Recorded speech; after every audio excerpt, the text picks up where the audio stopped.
এমবাবা গোতো ইন্দোনেশিয়ার প্রবীণতম নাগরিক। বিশ্বেও তিনি সবচেয়ে প্রবীণ।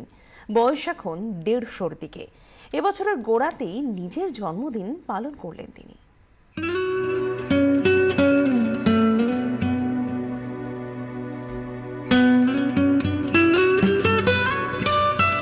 এমবাবা গোতো ভরাট সংসার ছিল তার, 4 বউ, তিনি 10 সন্তানের পিতা।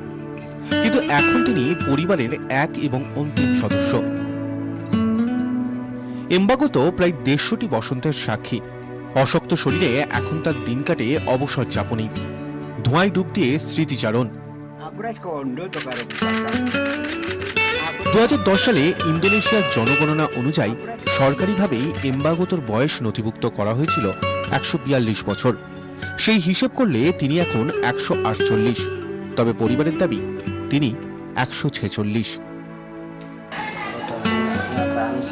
1870 সালে জন্ম, তবে জন্মদিনটা মনে করতে পারেন না এমবাবা গোতো।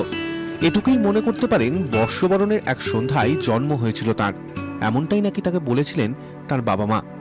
এবছরও 1 জানুয়ারি পালন করা হয়েছে এমবাবা গোতোর জন্মদিন। জীবনকে ছাড়তে চাইলেও জীবন যেন তাকে বেঁধে রেখেছে। 122 বছর যখন বয়স তার, জীবন থেকে মোহ উঠে যায়, তবে মৃত্যুকে জড়িয়ে ধরতে এখনো পারেননি এমবাবা গোতো। এই দীর্ঘায়ুর রসদ কি জানতে চাইলেই এমবাবা গোতো হাসেন, আধো আধো সুরে বলেন, ধৈর্য। ব্যুরো রিপোর্ট, 24 ঘন্টা।